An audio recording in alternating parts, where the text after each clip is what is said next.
Selamat datang Tengak-Tenguk channel YouTube. Saya Cisi akan membawakan cerita yang ditulis oleh Restu Wiratmaja dengan judul Astana Kala atau Istana Kafir. Siapa yang menyentuh tanah ini, jika pondasinya tidak kuat, warganya bakal hancur. Sebelum masuk ke cerita, jangan lupa untuk di-like, subscribe, dan share video ini agar kami bisa berkembang. Kita langsung masuk ke cerita. Selamat mendengarkan. Bismillahirrahmanirrahim. Siapa yang berada dalam ruang lingkup Astana Kala, jika tidak memiliki pondasi rumah yang kuat, maka akan hancur. Dahulu tempat ini adalah semak belukar yang penuh dengan hewan liar. Tidak heran, tempat ini disebut Astana Kala atau Istana Kafir. Karena jika ada yang menempatinya, kemungkinan besar adalah kehancuran, ketidaknyamanan, penyakit, pertengkaran, dan kematian. 5 poin itu merupakan praduga sementara jika ada seseorang yang menempati Astana Kala. Tidak ada satupun orang yang mau menyentuh tanah ini. Jin kafir masih sering berkeliaran di tempat ini, bukan hanya 1 atau 2 kali, tapi berkali-kali. Akhirnya, tempat ini ditaklukkan oleh seseorang berdarah biru bernama Raharja Pangkusuman. Pak Raharja memukul mundur wilayah Astana Kala hingga 5 ketetapan itu benar-benar menimpa dirinya serta keluarganya. Pak Raharja merupakan putra keturunan Keraton Solo. Tidak ada yang berani mengungkapkan mengapa leluhurnya melakukan pati obor atau memutus keturunan. Hanya karena tindakan abnormal yang di luar batas. Setiap prasangka mengalahkan kebenaran. Para Raharja memiliki 6 orang anak. Ketujuh anak itu memiliki garis besar keturunan yang berbeda.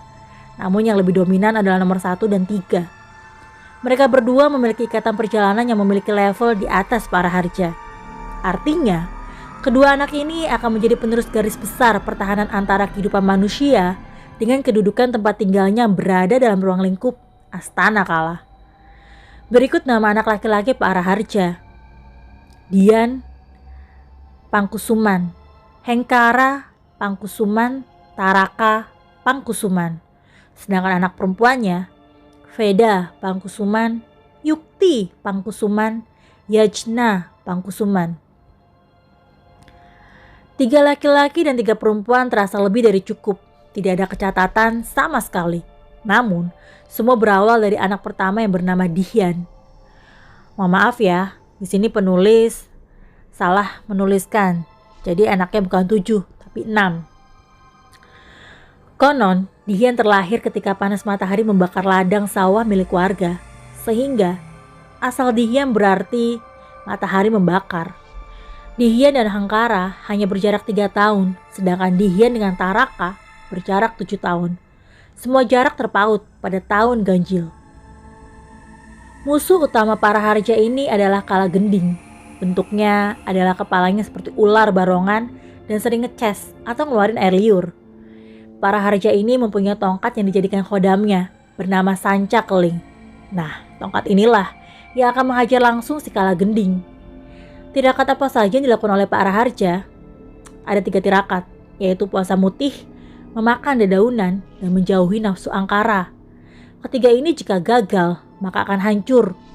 Lalu apa dampaknya ketika melakukan tirakat itu? Pak Raharja mempunyai salah satu ajian bernama Guncang Bumi. Sekalinya dia menginjakkan kaki, lawannya merasakan seperti lindu atau gempa kecil. Pak Raharja mendapati Kala Gending, penguasa Astana Kala. Bentuknya seperti kepala ular dengan air liur yang memenuhi tubuhnya, sedang berada di tirta atau perairan. Pak Raharja melangkahkan kakinya menuju tempat Kala Gending. Sontak Kala Gending kaget karena langkah kakinya menciptakan lindu. Dengan cepat, Pak Raharja memukul kepala Kala Gending dengan tongkat Sanca Keling. Alhasil, dia terlempar hingga jauh. Konon pukulannya menyebabkan luka bakar di mulut Kala Gending. Kenapa bisa terjadi? Ternyata si Pak Raharja mempunyai khodam khusus bernama Kelabang Geni atau Kelabang Api. Kelabang Geni ini jika melewati sungai, sungainya langsung kering. Jika melewati pepohonan, maka pepohonan itu akan terbakar. Dan Sacakeling ini hanya bermata satu. Saat itu juga beliau memiliki gelar Tirta Jaya, yang berarti air yang tak pernah habis. Sehingga tepat di mana Astana Kala berhasil direbut oleh para Harja, banyak orang luar berdatangan untuk membangun rumah di sekitarannya. Yang pasti, tidak boleh dibangun rumah yang berada di antara gerbang atau tepat gerbang Astana Kala itu berdiri. Sehingga banyak warga yang bertanya-tanya, di mana letak gerbang itu berada? Dan apa yang mencirikan bahwa tempat itu dijadikan gerbang? Tempat itu akan dijadikan transit oleh berbagai demit yang akan menuju ke Astana Kala. Jika dibangun, jangan heran, banyak demit yang berseliweran di sekitaran situ. Lambat laun, penghuni di desa yang mendapat julukan Tirta Jaya. Jadi selain sebagai gelar dari para Harja, nama Tirta Jaya juga dijadikan sebuah julukan desa itu sendiri. Bertambah banyak penghuninya. Luaran dari Pulau Jawa mendatangi ini. Awalnya mereka berziarah, namun lambat laun mereka menetap karena kenyamanan dari desa itu sendiri. Balik lagi ke keluarga para Harja. Dia merupakan anak yang paling bandel. Jika disuruh, dia selalu melawan. Karena dia memposisikan diri sebagai matahari, merasa sebagai letak dan pusat dari penerus para Harja itu sendiri. Namun, dia selalu melanggar akan perintah agama, selalu kencing sembarangan, dan tak memiliki tata krama terhadap alam. Aturan terkecil dari warga yang menempati Astana Kala itu sendiri adalah dilarang kencing sembarangan. Bagi siapa yang kencing sembarangan, maka akan dikenakan sebuah akibat yang sulit untuk dijelaskan secara nalar. Dian kecil yang bandel melanggar itu. Dia kencing sembarangan di dekat pohon kersem sebelah rumahnya. Tak peduli apa yang dilakukannya. Tanpa sengaja, kemaluannya selalu tegak berdiri dan tidak ingin lemas. Dia menangis. Dia melaporkan kejadian itu kepada bapaknya. Usut punya usut, si Dian mengencingi jin muslim yang sedang transit di Astana Kala. Jin muslim itu sedang sholat, dan si Dian tanpa sengaja mengencingi jin muslim itu. Akhirnya para Harja meminta maaf pada jin muslim itu. Permintaannya dikabulkan. Kemaluan Dian yang tadinya berdiri, sekarang dia bisa kembali normal. Berbeda dengan adiknya, Hangkara. Dia tidak terpaut pada hal mistis, fokus pada kinerja dan cita-cita. Dia tidak memikirkan terah atau keturunan. Yang terpenting adalah kerja keras. Yang unik adalah Taraka. Dia merupakan satu-satunya anak dari keluarga Pangkusuman yang diberikan kelebihan supranatural. Taraka bisa membaca perasaan orang, bisa berkomunikasi dengan jin yang transit di Astana Kala. Bahkan, dia bertemu dengan leluhur dari Astana Kala itu sendiri. Kelemahan di Taraka hanya satu, dia memiliki fisik yang kurang sempurna. Hal ini disebabkan ketika desanya membutuhkan tubuh yang kuat untuk menahan serangan dari luar desanya. Taraka mengorbankan diri dengan mengambil separuh nyawanya untuk kepentingan desa. Lalu bagaimana dengan ketiga anak perempuan para Harja? Semua tampak normal, namun ada satu anak yang lahir tidak sesuai dengan tahun ganjil. Atau bisa dibilang dia lahir dengan angka tahun perbandingan yang genap. Veda meninggal dunia ketika masih dalam umur 3 tahun.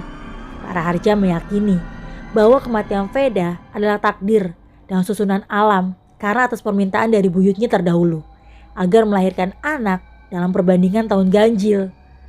Balik lagi ke Dian kecil. Dia lebih suka bermain dengan orang-orang, sumpel dan sosialis. Hengkara fokus pada kinerja dan karir, sedangkan Taraka suka membantu orang yang mempunyai hal-hal supranatural. Dian dan Hengkara sering bertengkar. Berbeda dengan Taraka, dia lebih nyaman dengan alam. Namun lambat laun, Taraka berubah. Setiap umurnya naik 1 tahun, kemampuan berpikirnya di luar batas wajar. Dian yang mengetahui itu segera menghentikan langkah Taraka. Namun sayang, Taraka lebih kuat dibandingkan Dian. Para Harja menurunkan kodamnya kepada 2 anaknya, Dian dan Taraka. Keduanya harus menyelesaikan pondasi terkuatnya. Puasa mutih, memakan dedaunan, dan menjauhi nafsu angkara. Namun yang berhasil adalah Taraka. Dian gagal karena dia berhasil dikendalikan oleh jin kafir yang masih berada di desa Tirta Jaya. Jin itu merasuki tubuh Dian. Taraka diberi kodam oleh para Harja berupa harimau turunan dari kerajaan. Harimau itu kelak akan membantu Taraka untuk menyadarkan Dian. Namun bukan hanya gangguan jin kafir yang membuat oleng Dian. Para warga yang berada di sekitaran terus menghasutnya dan mengakibatkan Dihian keluar dari jalur norma agama dan alam. Akibatnya, 5 ketetapan itu jatuh pada keluarga Paraharja, yaitu pertengkaran. Setiap hari, rumah Paraharja selalu ramai karena pertengkaran mengenai Dihian. Paraharja meyakini bahwa Dihian telah rusak. Selain jin kafir, manusia berwujud hewan merupakan sebutan bagi manusia yang memiliki akhlak jelek. Jika bangsa jin melihat manusia ini, bentuk wajahnya seperti hewan. Dihian sulit disadarkan karena tubuhnya telah dikuasai oleh jin kafir Astana Kala dan kewan Astana Kala. Semua tercampur menjadi satu. Hingga hal ini membuat Taraka sangat kesal. Dia melontarkan sebuah ajian yang barusan didapatkannya untuk menyerang Dihian. Ajian itu bertugas untuk menjaga dan mencegah jin kafir Astana Kala dan kewan untuk merasukinya. Alhasil, Dihian menjadi sangat pendiam dan tak banyak tingkah seperti dulu. Paraharja percaya bahwa dia akan menurunkan titahnya kepada Taraka. Mula-mula, Taraka akan diajarkan bagaimana membedakan antara manusia benar-benar manusia dan manusia berwujud kewan. Taraka kecil sangat menyukai memancing, namun dia belum tahu bahwa sungai yang dijadikannya sebagai tempat memancing pernah menjadi sebagai medan pertempuran antara ayahnya dengan Raja Astana Kala. Suatu hari, Taraka melihat sosok Kalagending keluar dari sungai itu. Awalnya Taraka ketakutan, namun dia bersikap santai karena Kalagending tidak berani menyentuh keturunan Paraharja, kecuali yang telah berbentuk hewan. Hingga hari di mana Dihian, Hangkara, serta teman-temannya mandi di sungai. Taraka yang mengetahui itu memperingatkan bahwa ada sosok jin berkepala ular berada di sekitaran sungai itu. Mereka tak percaya karena berhubung Taraka masih kecil. Kepercayaan itu hilang begitu saja. Mas Dihian, Mas Kara, jangan mandi. Kalagending mau keluar. Airnya banjir, ucap Taraka. Dihian dan Hengkara serta teman-temannya tidak mempercaya itu. Selebihnya mereka tidak tahu bahwa Kalagending sering menampakkan diri di sekitaran sungai itu untuk memangsa kewan. Saya jelaskan dulu mengenai kewan, biar pembaca atau pendengar sedikit paham. Kewan merupakan sebutan manusia yang telah dicap oleh bangsa jin sebagai manusia yang berbentuk beda. Bentuk kewan itu berbeda-beda. Jin itu sendiri biasanya akan memangsa kewan dengan caranya masing-masing. Kenapa manusia itu dicap kewan oleh bangsa jin Astana Kala? Yang pertama karena melanggar norma agama. Yang kedua melanggar norma alam. Tidak taat kepada orang tua, hilangnya tata krama, dan yang terakhir memiliki nafsu angkara. Benar, apa yang dikatakan Taraka. Sungai itu banjir secara tiba-tiba. Hengkara dan Dihian terbawa arus. Taraka segera melaporkan hal itu kepada Paraharja. Paraharja yang tahu bahwa Kalagending akan memangsa Dihian segera turun tangan.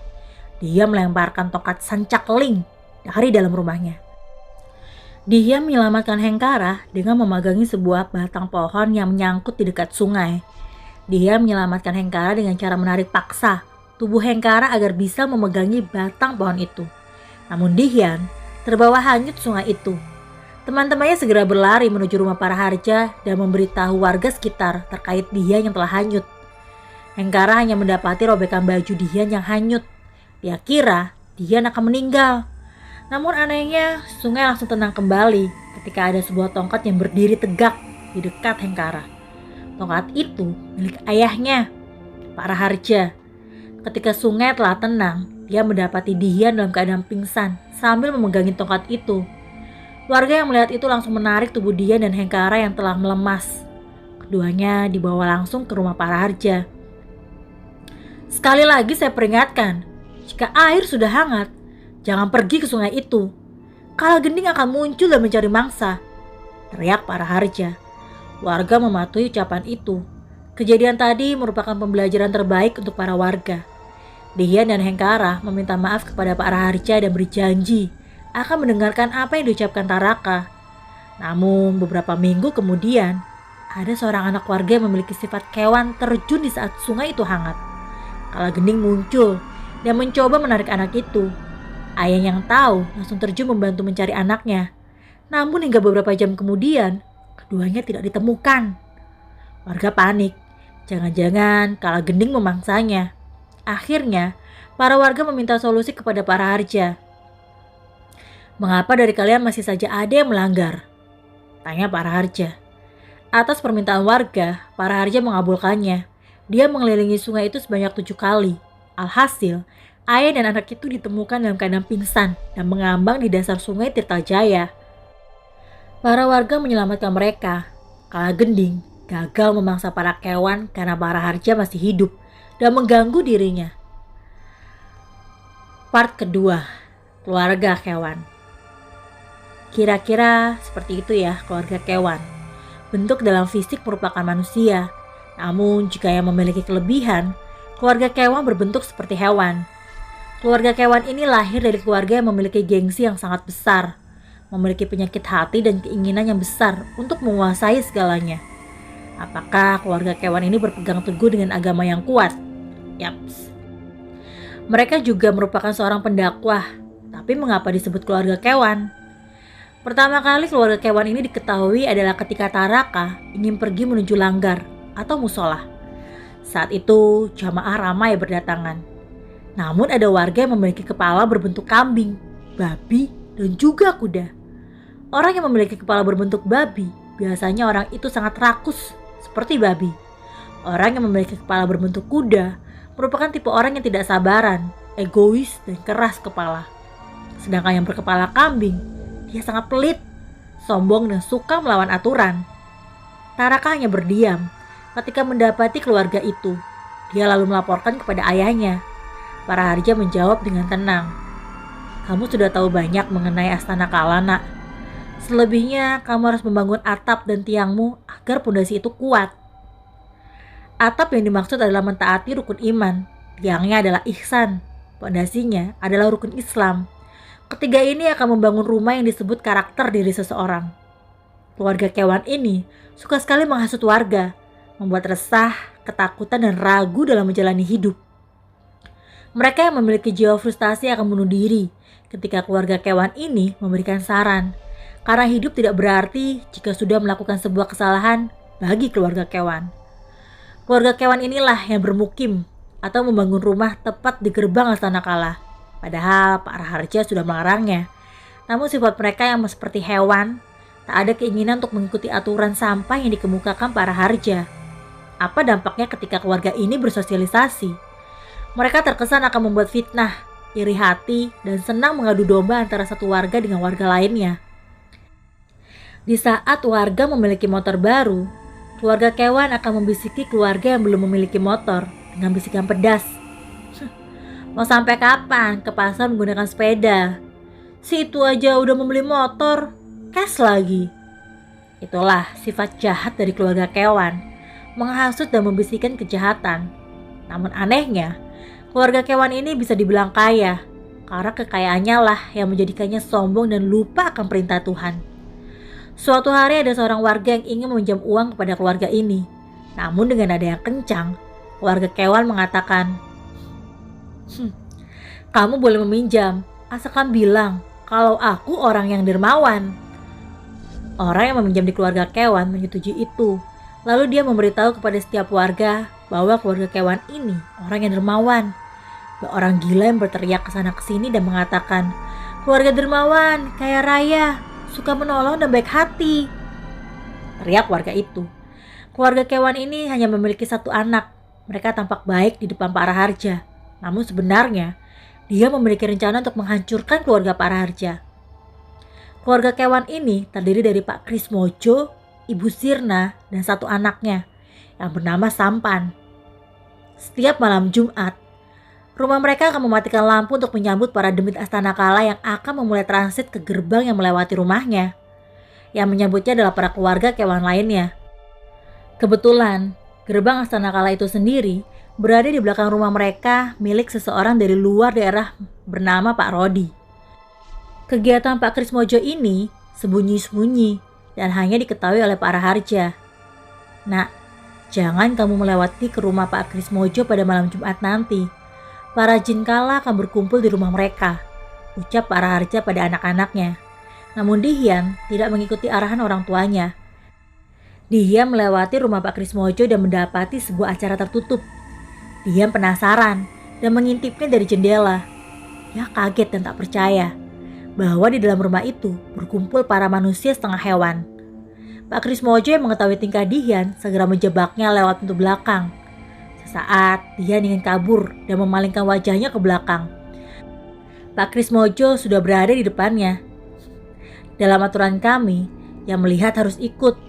Bukankah kamu juga kewan, Dian? Aku ini manusia, Pak. Jangan samakan dengan lelembut. Tanpa banyak omong, Pak Krismojo langsung menarik tubuh Dian. Dian diseret ke dalam rumah.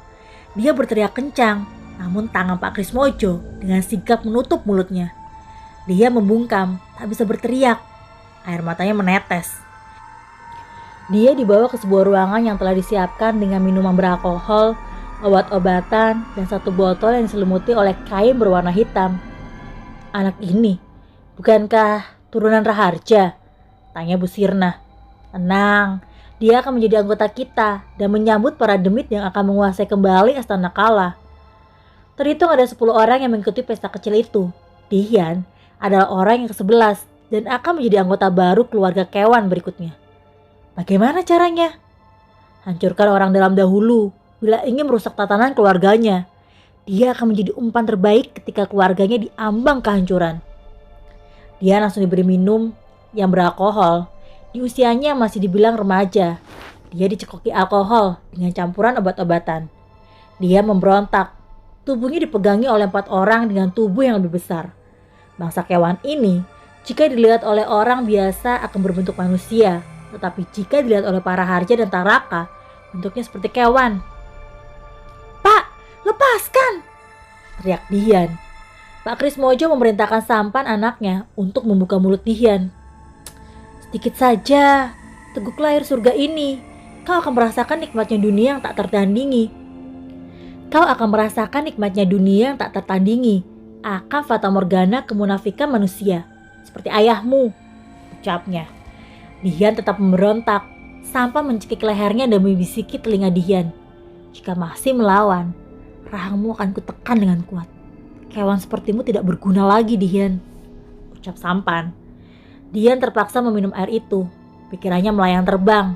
Dia tak ingat siapa dirinya, siapa ayahnya. Namun, ada ucapan yang terngiang-ngiang di pikirannya. Ucapan itu adalah, kamu adalah kewan, pelayan Astana Kala. Mata dia memerah. Hatinya panas mengingat ayahnya memanjakan Hengkara dan Taraka. Terlebih lagi, Taraka suka sekali dibuat puji olehnya. Iri, dengki, emosi, perasaan marah, haus pujian, ingin diakui, sifat perajai, tidak mau mengalah. Semua menjadi satu dalam tubuh Dian. Jika kamu haus, darah ini akan menyegarkan dahagamu sesaat. Tidak ada manusia yang benar-benar tidak yakin akan kedikdayaan setan, ucap Sampan. Ambilkan segelas, ucap Dian. Pak Krismojo tertawa kencang melihat tingkah Dian yang gampang dihasut. Bu Sirna mengambilkan segelas cairan berwarna merah di botol atau wadah yang diselimuti oleh kain berwarna putih. Sampan anakku, kasihkan ini kepada temanmu. Dia saudara barumu, senyum Bu Sirna. Sampan mengambil gelas yang telah penuh berisi cairan berwarna merah. Diberikannya gelas itu pada Dian. Dia menghabiskannya dengan cepat. Benar kan? Minuman ini sangat lezat. Hahaha, surga aku sudah kupeluk, teriak Dian. Semua kewan yang berada di tempat itu menyambut gembira kedatangan anggota baru yang berasal dari keluarga Pak Raharja. Semua berlalu dengan cepat. Tindakan Dian yang melanggar aturan keluarganya dicium oleh saudaranya sendiri. Mas Dian habis kemana malam tadi? Apa urusanmu menanyakan itu? Dasar bocah. Ketika tubuhnya berbalik, Taraka terkejut melihat kepala kakaknya berubah seperti monyet. Kewan? Mas habis dari mana? Taraka menarik baju Dian. Lepaskan bodoh. Apa yang kau lakukan? Teriak Dian. Para Harja mendengar teriakan Dian yang tak biasa langsung menuju kamar Dian. Kamu habis dari mana semalam, Dian? Bukan urusanmu. 2 tamparan sekaligus mengenai pipi Dian. Pipi Dian memerah dan lebam. Pak, apa yang Bapak laku? Diam. Semalam apa yang kau lakukan? Mengapa kamu bergaul dengan keluarga kewan? Taraka berlari menuju kamarnya. Dia menutup telinganya dengan bantal. Hah, inikah Pak Raharja dibicarakan warga? Yang berwibawa, apa urusanmu menampar pipiku? Bodoh. Kau sudah keterlaluan, Dian. Siapa yang mengajarimu melawan seperti ini? Bukan urusanmu. Pergi kau dari rumah ini. Jangan pernah kau sentuh tanah ini, kewan. Teriak Pak Raharja. Dia langsung mengambil seluruh bajunya. Dia sangat kesal dengan tingkah orang tuanya. Taraka hanya bisa menangis. Mengapa keluarganya menjadi salah satu kewan yang dibencinya? Mulai dari sini, keluarga Pak Raharja mulai terpecah. Bagian ketiga. Wirangon. Malam ini saya akan selesaikan satu part dari Astana Kala yang berjudul Wirangon. Wirangon ini sebenarnya jenis ular yang memiliki sifat licik dan sering bersembunyi di tempat-tempat yang lembab. Namun saya jadikan perumpamaan kepada pendatang yang memiliki kelicikan.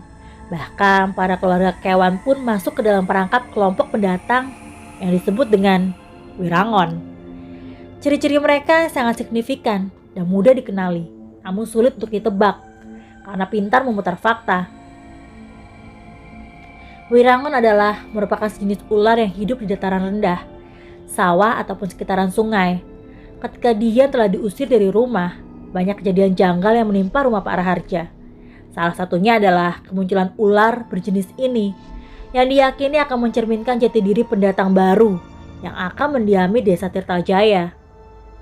Kejadian ini berlangsung ketika Yukti berada di kamar sendirian. Kala itu Pak Raharja sedang tidak ada di rumah. Taraka dan Hengkara membantu ibunya memberi makan bebek kesayangan Pak Raharja. Tanpa disangka, desisan ular Wirangon ini terdengar oleh Yukti. Awalnya, dia tidak mengindahkan suara itu, hingga lebih dari 20 ular Wirangon jatuh tepat di kepala Yukti. Yukti kaget dan shock. Dia menangis sambil berlari. Ular-ular itu berjatuhan ke lantai dan mencari celah untuk bersembunyi. Yukti memberitahu kepada kakaknya, Hengkara dan Taraka. Mas, ada ular Wirangon. Hengkara dan Taraka langsung berlari menuju kamar. Yukti masih menangis dan merasa geli karena kedapatan 20 ular Wirangon yang berukuran 2 hasta jatuh tepat di kepalanya. Hengkara dan Taraka langsung mengambil segala alat yang ada. Ular itu mendesis keras dan seakan-akan ingin melawan mereka berdua. Mas, ularnya banyak sekali. Panggil warga, Kak. Taraka segera memanggil warga dan meminta bantuan untuk mengusir ular Wirangon itu dari rumahnya. Sekitar 10 orang warga membantu mengusir ular-ular itu. Mereka membuat lubang sedalam paha orang dewasa dan menjadikan satu ular-ular itu di dalamnya. Hengkara segera mengambil garam dapur untuk ditaburkan tepat di tubuh ular itu. Mas, jangan dibunuh, ucap Taraka. Hengkara tidak meladeni perkataan adiknya. Seketika, taburan garam itu membuat tubuh ular Wirangon menjadi lemas. Ular-ular itu melemas. Beberapa warga yang melihat kejadian janggal itu merupakan sebuah peringatan bahwa Astana Kala sedang tidak baik-baik saja. Akan banyak sekali kejadian aneh di hari-hari mendatang. Belum puas sampai di situ, Hengkara mengambil minyak tanah dan membakar ular-ular itu. Awalnya Taraka mencegahnya karena yang ditakutkannya adalah kawanan dari ular ini akan menyerang balik. Tidak bakal dia balik lagi, ucap Hengkara. Yukti masih syok dan trauma mengingat kejadian yang menggelikan itu. Taraka masih mencari-cari. Dari mana asalnya 20 ular itu bersembunyi di rumahnya? Apakah ular itu beranak pinak? Beberapa jam kemudian, Pak Raharja datang. Pak Raharja mencium bau daging terbakar yang kurang sedap untuk dihirup. Bau daging ular? Mas Hengkara membakar ularnya. Pak Raharja menuju lubang tempat pembakaran ular itu. Wirangon? Iya, Pak, jawab Taraka. Pak Raharja bergegas menuju Yukti. Dia membuka baju Yukti secara paksa. Ketika bajunya terbuka, dia melihat ada satu gigitan yang sudah membengkak. Ular itu bukan ular sembarangan, nak, ucap Pak Raharja. Taraka melihat jelas satu gigitan di punggungnya. Apakah ada ular yang sempat masuk di dalam baju Yukti? Wirangon itu pertanda ada orang yang licik. Harus hati-hati, ucap Pak Raharja. Pak Raharja mengambil daun sirih dari depan rumahnya. Dia menggerus daun itu hingga halus dan menempelkan di tempat yang tergigit. Pak Raharja percaya bahwa keluarganya sedang ditimpa ujian. Yang dia harus lakukan adalah waspada dan berjaga-jaga. Dia yang tidak lagi bersama dengannya memungkinkan keluarga ini bisa diserang dari arah yang tidak terduga-duga. Hidup di tanah Astana Kala menjadikannya manusia yang harus banyak bersabar ketika berhadapan dengan berbagai macam masalah. Taraka, jika ada 3 pendatang yang kau temui, jangan pernah menatap matanya, karena mereka adalah bagian dari kerajaan Wirangon yang menjelma sebagai manusia untuk melaksanakan lelayu. Jangan sampai kau menatap matanya. Taraka mengangguk paham. Yukti bersama dengan ibunya sedang berada di kamar. Para Harja sangat cemas jika lelayu akan menimpa pada salah satu keluarganya. Pak, lelayu itu apa? Kau akan tahu sendiri, nak. Yang penting, jangan sampai kau tatap mata para pendatang yang memiliki pakaian aneh. Kapan dia akan datang? Sesuai dengan jumlah ular yang bergelombol menyerang Yukti. Mereka datang tepat jam 20 malam. Mereka akan menyusuri desa dan menawarkan sesuatu. Bagi yang menerimanya, dia akan mendapatkan lelayu. Taraka masih bingung dengan penjelasan ayahnya. Mengapa tanah ini begitu aneh? Berawal dari keluarga Kewan, lalu orang-orang dari kerajaan Wirangon, lelayu, apalagi yang akan datang menguji keluarga ini? Tepat di pukul 20, ada 3 orang berjubah putih menawarkan sebuah minyak aneh yang disarungkan kain hitam. Minyak itu dibagi-bagikan secara gratis pada warga. Di antara yang menerimanya adalah Pak Krismojo dan Bu Sirnah, keluarga Kewan. Apa ini gratis? Tanya Pak Krismojo. Pria berjubah putih itu hanya terdiam. Mereka tetap berjalan menuju sebuah rumah yang terkenal, rumah Pak Raharja. Ketiga pria berjubah putih itu mendatangi rumah Pak Raharja sambil membawakan 3 buah minyak aneh. Taraka, Hengkara, Pak Raharja Yukti dan istri Pak Raharjo keluar rumah.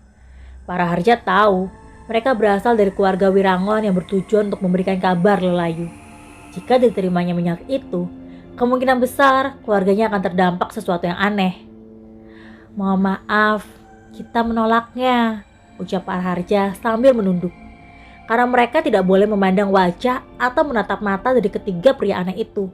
Namun sayang, Yukti melihat salah satu mata dari ketiga pria berjubah aneh itu. Yukti jatuh pingsan. Para Harja panik karena Yukti telah menerima lelayu, walau hanya dari tatapan mata dari pria aneh itu. Ketiga pria aneh itu berjalan menuju sebuah sungai, yang mana sungai itu adalah tempat transit menuju Astana Kala. Yukti terkena lelayu. Semua keluarga panik tak karuan. Pak, mereka itu datang untuk apa? Tanya Taraka. Mereka datang berdasarkan energi yang berada di desa ini. Desa ini banyak sekali kelicikan. Bisa jadi mereka datang karena alam yang memanggilnya. Jadi ular itu merupakan, potong Taraka, panggilan alam. Taraka masih menatap wajah Yukti. Dia harus menerima lelayu dan kejahatan kabar buruk yang akan diterimanya. Orang yang licik akan menemui rasa sakitnya. Persis bagaimana dia menyakiti orang-orang, ucap Pak Raharja. Nasihat dari ayahnya membuka pemikiran baru Taraka akan kehidupan, bahwa banyak sekali orang yang licik untuk melaksanakan ambisinya. Ah! Teriak Yukti. Lelayunya sudah mulai. Bagian keempat. Lelayu. Dia datang membawa kabar kematian. Lelayu adalah diksi Jawa yang berartikan sebagai kabar kematian. Bagi siapa saja yang mendapatkan lelayu, dia harus memberitahu kepada keluarganya. Yukti ditugaskan untuk mencari tahu kabar kematian yang berada di setiap desanya. Takutnya, hal ini akan berimbas kepada kakaknya, Dihian. Setiap malam, Yukti dimimpikan oleh sesosok wanita kurus yang menyelinap di balik jendela kamar mandinya, yang terdapat lubang sebesar kepala orang dewasa. Wanita itu masuk sembari memalingkan mukanya. Dia hanya berkata, "Sudah siap mendengarkan pembicaraanku?" Setiap Yukti memimpikan sosok itu, tubuhnya langsung panas. Para Harja mengklaim sosok wanita ini adalah pembawa neraca kematian dari Astana Kala. Ukurannya akan dilihat dari perbuatan sang korban itu sendiri. Jika terakhir kali dia melakukan sifat buruk, kematiannya akan buruk. Jika yang dilakukannya bersifat baik, maka kematiannya akan ditangisi alam. Nak, jangan takut, itu lelayu, ucap Pak Raharja.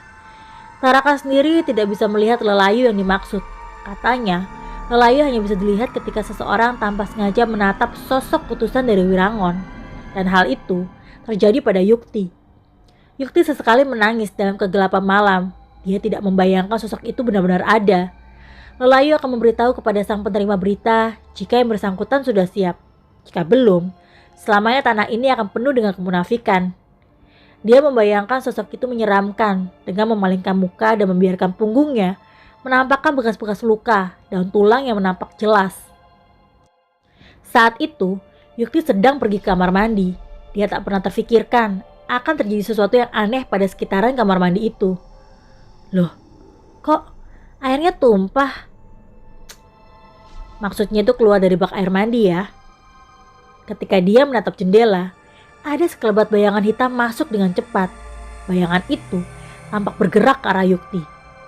Yukti hanya bengong, tanpa berkata-kata, dan bayangan itu menyampaikan pesan. Sudah siap mendengarkan pembicaraanku. Yukti mundur secara perlahan. Sosok itu mendekat ke arah Yukti sambil mengucapkan, Lelayu. Yukti memasakkan tubuhnya untuk mencapai pintu kamar mandi. Sosok itu hendak menceritakan sedikit hal tentang Lelayu, namun Yukti tak mengindahkannya. Aku tidak ingin mendengarkan omonganmu. Sambil menangis, Yukti tetap berusaha bergerak. Seluruh tubuhnya tiba saja menjadi panas. Nah, Lelayu itu tidak bisa dicegah. Ringikan tawa sosok hitam itu membuat Yukti tak berkutik lebih jauh. Tubuhnya seperti mati rasa. Nanti kamu akan paham Lelayu apa yang bakal dipegang. Yukti tak kuat. Ia pingsan tak sadarkan diri. Tubuhnya menjadi sangat sensitif ketika energi besar menerpanya. Para Harja menemukan Yukti sedang berbaring di kamar mandi. Tubuhnya agak hangat. Kemungkinan besar Yukti akan membongkar catatan kematian yang akan diterima sosok itu dengan memegang pada Lelayu kabar kematian. Keesokan harinya, Taraka melaporkan sesuatu mengenai mimpinya. Pak, Simba datang. Bilang apa? Tanya para Harja sambil menatap Yukti yang masih terbaring di kasur. Taraka menyembunyikan sebuah teka-teki terkait Lelayu yang diterima oleh Yukti. Pak Krismojo. Kenapa dengan beliau? Pak Krismojo dan beberapa warga telah menerima minyak yang diberikan oleh pendatang asing bertudung putih. Sempat terfikirkan bahwa mereka yang akan menerima Lelayu lewat Yukti. Argumen Taraka tidak salah, namun di luar dari dugaan itu. Bagaimana dia bisa menduganya? Yukti diketahui terkena tipes, badannya langsung panas seketika. Namun, para Harja berkata lain, penyakit itu adalah sebuah awalan bagi Yukti untuk menyampaikan Lelayu kepada keluarganya. Apakah ada yang menjadi korban Lelayu atau tidak? Dihian yang masih dicap sebagai pengikut Kewan tidak memperdulikan masalah ini. Dia lebih banyak bergaul dengan anak jalanan dan kurangnya pendidikan moral dalam dirinya sendiri. Dian terlalu membangga-banggakan terahnya sebagai anak keturunan bangsawan dari Tirtajaya masa lampau. Dia lupa, apabila manusia telah melakukan sombongan, tidaklah mungkin dia akan terkena dampak buruknya. Simbah pun berkata demikian, ucap Taraka. Para Harja masih mencari tahu apa sebenarnya yang diinginkan oleh beberapa jin tanah astana kala ini. Bagaimana bisa Lelayu diterima oleh anaknya? Sudah nak, jangan diteruskan. Kita lihat situasi dan kondisi. Apakah nanti si Yukti bisa terlepas dari Lelayu ini? Selama Yukti terbaring di kasur, dia bermimpi mengenai sosok Lelayu itu. Lelayu itu memutar-mutari tubuh Yukti sambil membawakan sebuah buku tentang catatan kematian yang diterima olehnya. Bagian kelima, Senep, hancurnya keluarga Krismojo. Yukti heran, mengapa dirinya menjadi sebuah pertimbangan dari Lelayu untuk menyampaikan berita kematian. Lelayu itu sempat memegangi tubuhnya. Dalam mimpi tersebut, Yukti hanya bisa pasrah ketika dirinya hendak digerayangi. Nak, secepatnya kamu beritahu pada ayahmu bahwa Kala Gending tidak senang jika salah satu keluargamu menyombongkan diri terhadap terahnya. Yukti menghadapkan wajahnya ke arah kanan. Tangan Lelayu itu memegangi perutnya sambil menggerayangi bagian intimnya. Aku tak ingin bermacam-macam dengan turunan Raharja. Oleh sebab itu, jaga baik buku ini. Jangan sampai jatuh kepada orang yang salah. Pilihannya ada dua. Kau yang terkena pertimbangan dari kami atau orang yang mengambil buku itu yang akan terkena sebab akibatnya, ucap Lelayu. Ketika terbangun, dia baru sadar buku itu benar nyata. Awalnya Yukti tak percaya buku itu akan memberikan gambaran mengenai catatan kematian. Yukti mengira buku ini akan menghilang ketika dia terbangun dari tidurnya.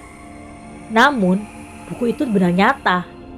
Buku yang dipegang Yukti sudah tercatat beberapa kejadian dan terbagi menjadi 4 bagian terbuka. Bagian pertama berisikan kematian. Di situ tertulis catatan kematian dengan diksi Jawa Tinggi yang berjudul Senep.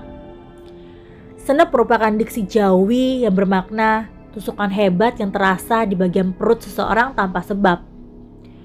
Yukti membuka bagian kedua, namun belum usai dia membuka, ketukan pintu menggagalkannya untuk melanjutkan membaca buku itu. Ketukan itu berasal dari kakak keduanya yang bernama Hengkara. "Dek, gimana badan kamu?" Yukti hanya terdiam. Dia menyembunyikan bukunya di bagian bawah kasur. "Dek, kain untuk menyelimuti kasur berantakan. Kamu habis mimpi buruk?" "Enggak, Mas." Hengkara mulai heran dengan sifat tertutup Yukti. Baginya, Yukti adalah adiknya yang paling terbuka. Semenjak kejadian dia menerima Lelayu, adiknya sering sekali terbungkam dan enggan bercerita. Hengkara keluar dari kamarnya. Namun sebelum dia keluar, dia merasakan endusan nafas aneh dari sisi kanan Yukti. "Dek, kamu gak apa-apa kan?" "Gak apa-apa, Mas." Sebuah kejanggalan yang tak bisa dijelaskan oleh nalar, Hengkara memutuskan untuk meninggalkan Yukti. Yukti kembali membuka buku itu. Dia tahu Lelayu sedang mengawasinya. Dia sempat tak percaya korban dari Senep adalah keluarga Pak Krismojo. Ini tidak bercanda kan? Dia langsung menyikapi buku itu dalam bajunya. Yukti menuju rumah Pak Krismojo. Baru sampai depan rumah, Pak Raharja telah menghadang tubuhnya dengan tatapan tajam. "Mau keluar kemana?" Yukti kaget bukan kepalang. Taraka pun telah menunggunya dari arah yang berlawanan. "Lelayu itu ngasih apaan?" tanya Taraka dari arah belakang. "Enggak, Mas, bukan apa-apa. Aku tahu, dia memberi kamu sebuah catatan khusus. Kau tahu kan, aku ini bisa melihat yang tak pernah kau ketahui sebelumnya. Mengapa masih berbohong?" "Mas, jangan pernah menyulitkanmu dengan ucapan aneh itu. Lelayu itu hanya menginginkan peringatan saja. Lalu mengapa kamu merasa ketakutan?" Tiba-tiba, buku yang diselipkan Yukti terjatuh. Buku hitam polos itu terjatuh di lantai. Taraka hendak menyentuh buku itu, namun dia langsung terjatuh. "Yukti, beritahu isinya. Lelayu sudah memberitahu kematian itu kan?" "Enggak, Mas, jangan. Aku mau membuang buku ini jauh-jauh di rumah kita." Pak Raja mendekatkan diri ke Yukti. Buku itu masih tergeletak di lantai, tepat di bawah kaki Yukti. "Nak, jangan kamu sembunyikan. Jangan pernah bermain-main di Astana Kala. Pak Krismojo akan tewas terkena Senep," ucap Yukti sambil menangis. "Pak, Senep itu apa?" tanya Taraka. Para Raharja tak menyangka kejadian ini akan cepat. Kehancuran keluarga Kewan sudah di depan mata. Namun ini bukan masalahnya. Jika sudah terkena neraca pertimbangan dari Lelayu, keluarganya pasti akan terkena dampaknya.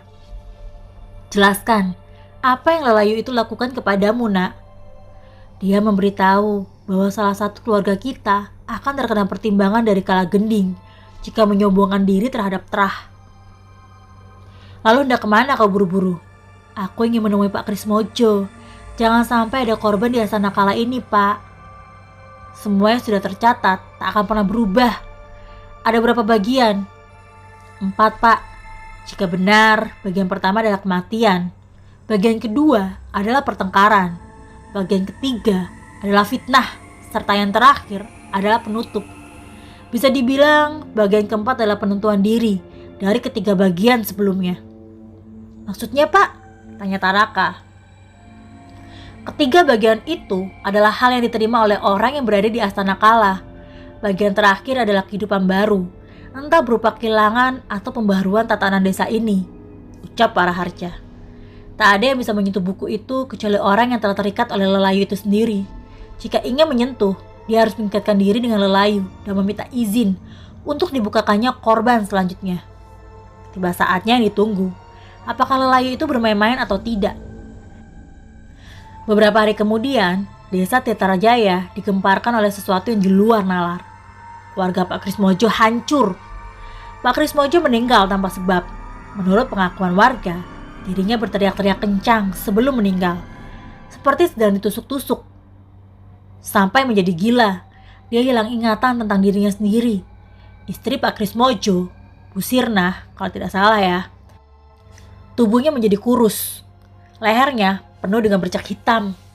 Yukti tak berani keluar diri dari kamarnya. Dia mengurung diri dalam kamar karena merasa telah melakukan kesalahan besar.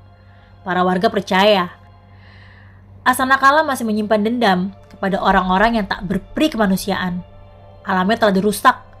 Kini giliran mereka yang kembali merusak alam manusia. Belum cukup di situ. Gerbang Asanakala terbuka lebar. Bagaimana dengan nasib Pak Rodi yang berada dalam ruang lingkup transit menuju Asanakala? Konflik masih terus berlanjut. Kini, giliran Pak Rodi yang terkena dampak dari guncangnya Asanakala. Part selanjutnya adalah terbukanya gerbang Asanakala. Terbukanya gerbang Astanakala. Kejadian ini memberikan luka terdalam bagi Bu Sirnah. Pasalnya, kematian yang tak biasa ini menimbulkan pertanyaan sendiri di dalam benak tiap warga. Pak Rodi contohnya. Dia merupakan teman dekat Pak Krismojo. Sebelum meninggal, Pak Krismojo pernah menyampaikan sesuatu mengenai gerbang Astanakala. Pak Krismojo berpesan bahwa jangan pernah membuka pintu khusus yang berada di sebelah kamar mandi, karena itu merupakan pintu gerbang menuju Astanakala. Alhasil, ini menjadi pusat perhatian bagi Pak Raharja sendiri. Tidak pernah terbayangkan bahwa Pak Krismojo lebih banyak mengetahui tentang Astanakala daripada dirinya sendiri. Lambat laun, Pak Rodi mulai agak kurang nyaman dengan rumahnya.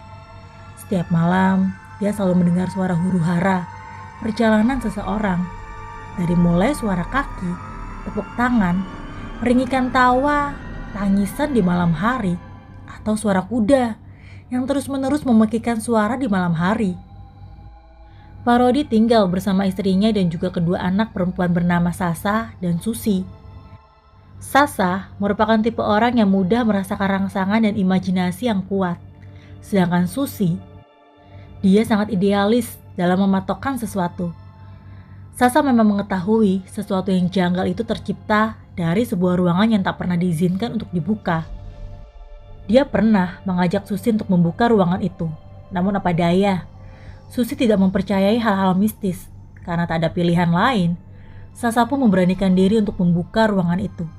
Dia tahu tempat penyimpanan kunci ruangan itu berada di bawah keset ruangan itu. Dia mengambil jam krusial di mana Pak Rodi dan ibunya, Bulani, sudah tertidur. Sasa memberanikan diri untuk menghilangkan keraguan dan ketakutannya. Pintu itu terbuka, sangat gelap. Tak ada suara seperti yang dia dengar selama ini. Hampa dan tampak nyaman saja. Halo, adakah orang di sana? Suasana berubah total. Sasa melihat pemandangan aneh dari dalam ruangan itu. Dia melihat berbagai macam sosok sedang melakukan perjalanan menuju Astanakala. Sasa kembali ke arah pintu ruangan tersebut. Tubuhnya sangat berat, seperti ada benda besar yang sedang ia topang di punggungnya. Kakinya seperti membeku, tak mau bergerak. Rasanya ini kali pertama dia mendapati sesuatu yang tak biasa. Dari belakang arahnya, terdapat 3 bayangan hitam menerobos masuk keluar dari ruangan itu. Sasa terjatuh sambil berusaha untuk merangkak menjauh dari ruangan itu. Tangannya masih kuat untuk digerakkan agar bisa menggapai pintu ruangan itu. Ternyata beberapa sosok mulai merangkak mengikuti Sasa. Dia ingin menggapai pintu dan keluar dari ruangan tersebut. Gerbang Astanakala terbuka lebar menuju alam manusia. Sasa berteriak hingga urat-uratnya tergambar jelas di tangan, wajah, kepala, dan lehernya. Dia terus merangkak untuk menggapai pintu itu. Dia menyesal telah membuka ruangan itu tanpa tahu resiko dan akibat ke depannya. Sosok di sebelahnya masih tak mau kalah untuk terus merangkak dan menggapai pintu ruangan itu. Tinggal beberapa hasta untuk menggapai pintu itu. Pintu tertutup dengan otomatis. Sasa terjebak di dalam gerbang Astana Kala. Dia tak mampu menggapai pintu ruangan itu. Tidak! Teriak Sasa. Namun tak ada yang mampu mendengarnya. Malam semakin gelap. Suara teriakan Sasa hanyalah sebuah angin berlalu yang tak pernah lagi ada. Perjanjian Lelayu, Astana Kala bagian ke-7. Sudah beberapa bulan kejadian ini berlalu semenjak Dihian menjadi bagian dari keluarga Kewan. Dia memutuskan untuk menghadap kepada ayahnya, Pak Raharja. "Pak, aku ingin kembali seperti dulu lagi." Pak Raharja masih terdiam. Taraka, Yukti, dan Hengkara meminta kepada Pak Raharja untuk mengizinkan Dihian kembali lagi. "Baik, tapi kau harus menjalankan sebuah ritual pelepasan kewanmu." Ritual pelepasan ini dilakukan di malam Senin Pahing. Dihian akan dibawa menuju sebuah sungai, tempat di mana Kala Gending memunculkan wujudnya. Tak ada yang mampu untuk melarang atau mengindahkan rencana berbahaya ini, namun Dihian tetap saja menerima. Dia sangat yakin untuk membuktikannya bahwa dirinya benar-benar telah berubah. Tepat tengah malam, Pak Raharja membawa Dihian untuk berendam di sungai dangkal dekat rumah. Taraka tahu langkah ini dilakukan oleh ayahnya untuk meyakinkan kembali apakah hanya jebakan atau kesungguhan dari hati sang kakaknya. Yukti menunduk lesu. Dia masih teringat akan kata-kata Lelayu itu, bahwa keluarganya akan dicantumkan namanya dalam buku itu. Yukti sangat yakin nama itu adalah Dihian, sang kakak.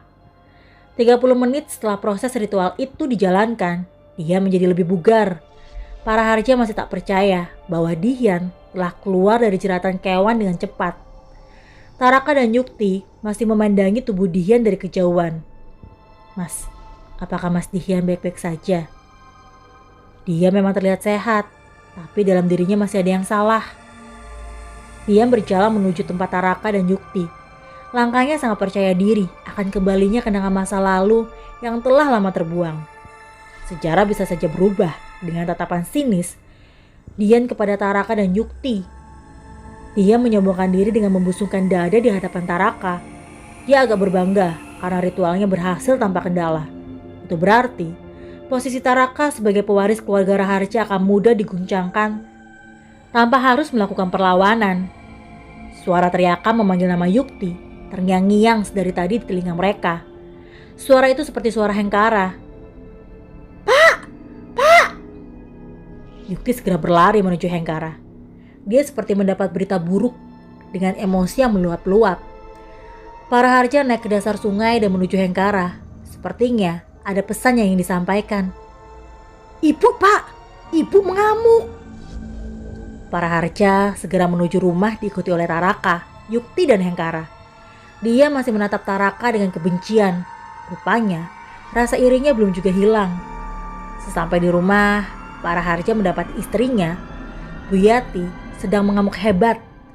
Beberapa warga mempertontonkan aksi tersebut. Bu Yati seperti stres berat. Para Raharja segera mengambil tindakan dengan menenangkan istrinya. Namun bukannya nambah tenang, keributan semakin menjadi-jadi. Yukti menangis karena mendapati ibunya menjadi sangat aneh. Tampaknya sesuatu yang tertulis di buku hitam pemberian Lelayu itu benar. Mengenai bagian kedua, pertengkaran. Sudah berkali-kali dihentikan dan akhirnya mencapai puncaknya. Percekcokan terjadi di antara keduanya. Taraka membawa adiknya menuju kamar dan menyarankan agar menutup telinganya. Tak habis pikir, mengapa bisa segila ini hingga dipertontonkan para warga? Hengkara menjadi tak nyaman dan menyuruh para warga untuk membubarkan diri. Taraka tanpa sengaja melihat mimik wajah ibunya yang sangat berbeda. Antara kemarahan dan kebencian menjadi satu. Apakah ini termasuk hasutan? Dalam kalimat percekcokan itu, Taraka menangkap satu ungkapan yang membuat bapaknya menjadi sangat yakin kalau istrinya dihasut oleh beberapa warga. "Urusi badanmu, nanti paham. Aku tidak akan mau dijadikan istri simpanan." Para Raharja hanya bisa terheran-heran. Dari mana dia melakukan itu semua?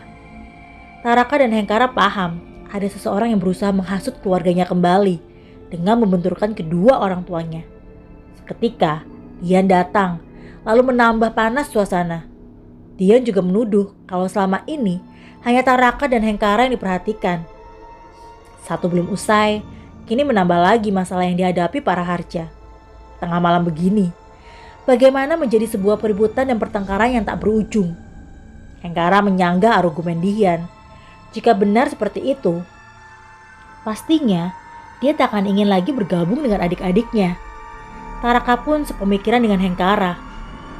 Hingga mereka bertiga pun saling melemparkan argumen. Dari dalam kamar, Yukti tak sengaja membuka buku yang diberikan oleh Lelayu.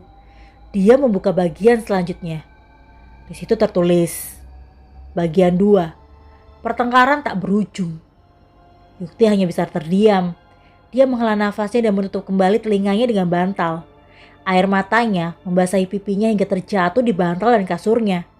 Hingga akhirnya para Harja sudah menyerah menghadapi istrinya yang menjadi temperamental karena kesalahpahaman. Para Harja menuju kamarnya dan mengunci dari dalam. Dia menenangkan diri dengan bertirakat kembali. Hengkara dan Taraka pun sama. Dia kembali ke kamar tanpa mengindahkan dua manusia aneh itu. Dia yang sekarang tak ada bedanya dengan dia yang dulu, gampang sekali terprovokasi oleh omongan orang. Para Harja mulai menenangkan diri. Dia sedang membaca kejadian sebelumnya, hiruk-pikuk desa yang semula aman. Atmosfer kehangatan alam menjadi sangat panas semenjak Astana Kala menuntut kembali. Langit seperti tak ada lagi baginya, karena bumi sudah seperti tak berdaya ketika atapnya telah runtuh. Hancur berantakan bak keluarganya sekarang. Satu persatu atap berjatuhan. Di titik itu, para Harja sangat lelah dan tak berdaya. Dia meminta bantuan Tuhan untuk mencari jalan menuju sisi terbaik. Tanpa dirasa, ketika dalam diamnya, para Harja melihat sesuatu yang sangat frontal. Para warga membenci keluarganya secara diam-diam. Semenjak kematian Pak Krismojo, gilanya Sampan dan Bu Sirna yang terkena penyakit. Dirasa desa sangat begitu panas akan perkataan yang tak masuk akal yang bertujuan untuk menghancurkan keluarga para Harja dengan cara apapun. Yukti mengira dengan membakar buku atau membuangnya, dia bisa kembali normal. Insting itu dipikirkannya dengan cepat. Ketika keadaan mulai membaik, warga kembali ribut. Wajar saja, desa ini sangat baperan. Apa yang dipermasalahkan pasti diributkan. Tak heran, moral dan daya pikir warga di sini sangat dangkal. Sasa dinyatakan hilang. Pak Rodi dan Bulani berusaha mencari kemana-mana. Namun tak ada yang tahu menau. Tepat di saat itu pula, Yukti membuang buku itu di sungai belakang rumahnya. Buku itu hanyut di bawah air yang bergelombang. Tak keras namun berjalan. Di saat para warga mempermasalahkan itu, Susi yang idealis agak canggung untuk kembali ke rumahnya. Dia memang sudah berada di usia matang untuk menikah. Susi pergi ke sungai untuk mencari ketenangan. Ketika dirinya sedang melamun, tanpa ranah yang jelas, Susi mendapati buku aneh yang tersangkut. Dia mendapati buku itu hingga penasaran akan isinya. Buku itu tak basah kena air, walau sudah lama tersangkut. Susi membawa buku itu. Tak dirasa warga masih memberikan perspektif buruk tentang keluarga Pak Rodi. Katanya, anak perawannya telah dijadikan alat untuk memperkaya diri. Susi yang mendengar ucapan itu hanya dijadikan angin berlalu. Dia tak membawa pusing suatu argumen yang tak rasional, hanya membuang waktu saja. Buku yang dipegang Susi itu merupakan buku yang dibuang oleh Yukti. Susi tak paham bahwa buku itu merupakan pemberian dari Lelayu. Ketika dia membaca buku itu, dia mendapati sebuah pernyataan aneh. Kematian tak wajar, senep, pertengkaran tak berujung. Dia tak percaya dengan bualan kosong buku aneh itu. Dia menaruh bebas di atas meja belajarnya. Sudah usia 25 tahun, dia belum juga menikah. Bagaimana ini? Apa yang terjadi jika usianya belum menikah? Di luaran rumah masih banyak yang mencari Sasa. Susi sangat yakin Sasa ada. Ikatan batin sang kakak tak akan pernah melesat jauh dari hati terdalamnya. Tanpa sengaja, Susi tertidur pulas. Sama seperti kejadian Yukti semula bertemu dengan Lelayu. Susi diberitahu bahwa adiknya terjebak di Astana Kala. Dia memberikan kesepakatan apabila Sasa ingin diselamatkan. Nak, kamu siap. Dalam mimpi itu, Dia melihat adiknya dijadikan budak, mengangkat barang-barang aneh seperti perdagangan yang berada di dermaga untuk menuju ke sebuah pulau atau tempat lain. Susi menanyakan keadaan Sasa di sana. Lelayu itu menjawab dengan senyuman. Artinya, Sasa masih bisa diselamatkan. Tak heran buku itu aneh, karena bagiannya pun tertulis aneh. Susi yang semula idealis menjadi irasional. Lelayu itu menawarkan bantuan. Tumbal anak, ucapnya. Susi heran. Dia saja belum menikah, mana mungkin dia punya anak. Lelayu itu memberitahu bahwa tidak lama ini ada seseorang dari luar desanya melamar. Saat itulah Sasa akan ditemukan. Namun itu hanya sementara, karena kontraknya masih berjalan. Susi menyetujui itu tanpa berpikir panjang. Pikirnya, ini hanyalah bualan mimpi. Ketika dia terbangun, Susi sontak sadar bahwa buku itu masih ada. Dia membuka halaman per buku itu. Semua tulisannya hilang. Kontrak terbaru terjatuh kepada Susi. Semua tulisan menghilang tanpa jejak satu huruf pun. Lalu dia memberitahu ayahnya apakah Sasa telah ditemukan. Ayahnya mengatakan sudah. Sasa ditemukan tertidur di kamar mandi. Padahal nyatanya Sasa terjebak di Astana Kala dan dijadikan budak. Anehnya, Sasa ditemukan di kamar mandi. Bukannya dia berada di ruangan dekat kamar mandi itu. Ini permainan hebat Lelayu untuk membuat Susi percaya. Ditemukannya Sasa menyimpan banyak misteri. Sejak ditemukan, Sasa lebih suka menyendiri. Dia bilang bahwa dia dipukuli, tidak diberi makan. Padahal dia sudah ditemukan dan tak ada satupun luka dalam tubuhnya. Tubuh Sasa sangat pucat pasi, bibirnya memutih. Beberapa hari kemudian, Susi dilamar oleh seseorang asal daerah C. Kebenaran yang diucapkan oleh sosok yang menamakan diri sebagai Lelayu memang benar. Susi hanya bisa memendam diri. Jika dia punya anak, mungkin anak ini akan ditukarkan dengan Sasa. Karena dia telah berjanji akan membawa Sasa, asal anak hasil pernikahannya ditumbalkan. Akhirnya, Susi menikah. Lambat laun, keluarga Pak Raharja menjadi paham. Karena Yukti sudah bersifat seperti awal mula sebelum dia terkena Lelayu. Apakah Lelayu sekarang jatuh kepada keluarga Pak Rodi dan meminta kesepakatan karena telah ditemukannya Sasa? Astana Kala Part 8. Tumbal Anak. Pernikahan Susi ini memberikan efek yang bagus untuk Pak Rodi. Pasalnya, dia juga mengidam-idamkan kehadiran cucu. Sebut saja suami Susi bernama Wawan. Dia merupakan tipe laki-laki yang super sibuk. Sedikit sekali waktunya bersama dengan keluarga. Terlebih lagi, mereka berdua saja menikah. Bulan pertama pernikahannya masih sangat romantis. Susi sering memakaikan dasi kepada suaminya. Begitu pula sang suami, Wawan. Dia juga memberikan kecupan hangat di dahi Susi sebagai tanda terima kasih. Bulan kedua, ketika Wawan sedang sangat sibuk-sibuknya, Wawan kurang memberikan perhatian dan kasih sayang. Entah karena deadline pekerjaan atau apa. Wawan kurang bergairah dengan Susi. Hingga bulan ketiga, Susi dikabarkan sedang hamil. Wawan cukup bangga mendengar hal itu. Pak Rodi dan istrinya menjadi lebih sayang kepada Susi dibandingkan dengan Sasa. Susi selalu dijadikan prioritas. Sasa sangat terpukul melihat hal itu. Selain dia juga telah mengetahui kebusukan rumah ini, dia menghimbau kepada Susi agar berhati-hati. Sebenarnya, Susi sudah tahu bahwa bayinya akan dijadikan tebusan untuk sang adik, Sasa. Namun dia tidak membuka mulut dan menceritakan kejadian yang akan datang. Mbak, tahu tentang Astana Kala tidak? Astana Kala itu apa? Itu loh, tempat di mana para manusia dijadikan budak. Di sana banyak sekali demit yang melakukan transit. Ah, kamu mimpi kali, ucap Susi dengan mencoba menghiraukan pembahasan mengenai Astana Kala. Enggak mbak, ini asli. Udahlah, mbak mau tidur. Ya udah mbak, hati-hati. Sasa meninggalkan Susi. Dia mencoba meyakinkan sang kakak dengan pengalaman yang baru saja terjadi. Susi mencari buku hitam yang berisi perjanjian antara dia dengan Lelayu. Buku itu tersimpan rapi di rak buku miliknya.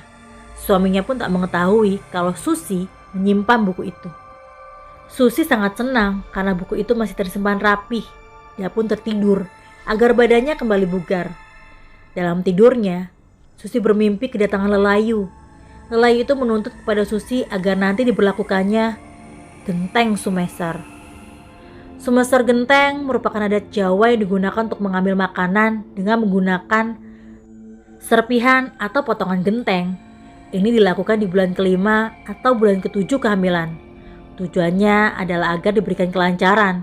Herannya, mengapa Lelayu menginginkan itu? Lelayu itu tidak ingin adanya kesangkut pautan antara keluarga Pak Rodi dengan keluarga Pak Raharja. Karena jika bisa tahu, Pak Raharja akan menolak upacara adat Jawa ini. Tidak banyak yang tahu alasannya mengapa genteng Sumeser ini lebih dipilih. Padahal ada juga proses mitoni 7 bulanan. Susi terbangun dari mimpinya. Dia memegangi perutnya. Dia takut anaknya akan dijadikan tumbal karena proses pertukaran antara anaknya dengan saudaranya Sasa. Hingga akhirnya Susi terbuka. Dia menceritakan banyak hal kepada bapaknya, Pak Rodi. Pak Rodi syok mendengar pemberitaan mendadak itu. Namun dia tetap bersikap tenang dan pura-pura dengan hati yang damai. Nak, jangan dipikirkan. Nanti jabang bayimu stres. Susi menangis. Dia telah bersekutu dengan Lelayu. Karena pilihannya sangat sulit. Dia harus memilih sesuatu di luar nalar. Pak Rodi meminta kepada Susi untuk tidak menceritakan ini kepada anggota keluarga lainnya. Karena ini bersifat sangat rahasia dan aib bagi keluarga. Susi mengiyakan. Dia tetap menjadi diri sendiri yang tertutup. Tak ada jawaban yang menjadi solusi ketika hati terbungkam dengan penderitaan yang tak pernah lagi diungkapkan. Lambat laun perut Susi membesar. Umur kehamilannya sudah mencapai 7 bulan. Wawan semakin hari semakin memperhatikan istrinya. Dia tidak lagi pulang malam. Pekerjaannya minta diringankan karena ini merupakan anak pertama. Susi tak bisa membiarkan dirinya terus-menerus di rumah. Dia kemudian pergi ke warung untuk membeli sayur mayur dan segala makanan pokok lainnya. Di tengah perjalanan, dia bertemu dengan Yukti. Susi terperanjat kaget karena dia disarankan untuk tidak berkata sepatah kata pun kepada keturunan Pak Raharja. Susi memalingkan mukanya di saat Yukti memandangnya sedari tadi. Namun dia mengucapkan sesuatu di luar nalar. Mbak, di belakang Mbak siapa? Susi kaget. Bagaimana mungkin Yukti tahu bahwa Susi membawa Lelayu? Ada apa Dek Yukti? Mbak, itu siapa? Sambil menunjuk ke arah belakang Susi. Yukti mempraktekkan bahwa sosok itu sedang memegangi perut Susi. Yukti mundur beberapa langkah ke arah belakang. Matanya melotot ketika Susi mendekatinya. Mbak, jangan ngedekat. Jauh, sana pergi. Susi keheranan. Apa yang terjadi dengan Yukti? Apakah Lelayu ini marah besar padanya? Yukti berlari sekencang-kencangnya. Susi ingin menggapai Yukti namun perutnya kontraksi. Dia memegangi perutnya sesaat. Susi kembali ke rumahnya. Dia tidak jadi memasak karena ada sesuatu yang sangat mengganjal. Susi menuju kamar dan merebahkan tubuhnya. Dia ingat, jika ingin berkomunikasi dengan Lelayu, dia harus tertidur. Kelak, dia akan bertemu dengan Lelayu dalam mimpi. Susi tertidur pulas. Dia kemudian bermimpi kedatangan Lelayu. Lelayu itu menjelaskan dengan singkat bahwa sebelum buku itu jatuh padanya, Yukti adalah pemegang pertama. Karena Yukti tidak bisa melanjutkan bagian kedua, dia membuang buku itu dan ditemukan dengan Susi. Susi memang sudah tahu bahwa Yukti memang paham dengan Lelayu. Alasannya adalah karena Lelayu itu sendiri muncul tepat bertemu dengan Yukti. Seakan menjadi sebuah cambuk bagi Susi. Dia pun semakin takut untuk tidak keluar dari rumahnya selama beberapa hari. Susi menjadi lebih pendiam. Tepat setelah acara Genteng Sumeser itu digelar, puluhan bahkan ratusan warga pun menghadiri acara itu. Susi dirias seperti halnya ratu, lengkap dengan kalung melati dan baju yang dilapisi dengan kembang-kembangan. Sebelum acara dimulai, Pak Rodi memberikan sambutan akan usia kehamilan anaknya yang sudah memasuki 7 bulan. Selepas itu, para warga berduyun-duyun mencari genteng Sumeser atau potongan genteng untuk ditukarkan menjadi makanan. Ada yang unik di sini. Keluarga Pak Raharja pun ikut turut meramaikan acara ini. Terlebih lagi Taraka dan Yukti. Dia tidak ikut karena dia memang sedang tidak ada di rumah. Susi memandangi wajah Yukti dari kejauhan. Susi melihat Yukti sedang bersembunyi di balik tubuh Taraka. Dia memposisikan diri untuk tidak mendekat karena Yukti tahu bahwa Lelayu itu berada di samping Susi sambil memegangi perutnya. Mas, Lelayunya ngedeketin Mbak Susi. Taraka menggenggam tangan adiknya dengan keras. Dia takut Lelayu itu mendatangi adiknya lagi. Pantas saja Lelayu itu berada pada keluarga Pak Rodi, karena bukunya berada di sana. Para Harja mengambil sebuah potongan genteng itu lalu diberikannya kepada Pak Rodi sambil mengucapkan, "Anakmu kena Lelayu, Pak." Pak Rodi hanya terdiam. Dia menerima potongan genteng itu lalu ditukarkannya dengan makanan. Para Harja menatap Susi, namun Susi hanya menundukkan kepalanya sambil memegangi perutnya.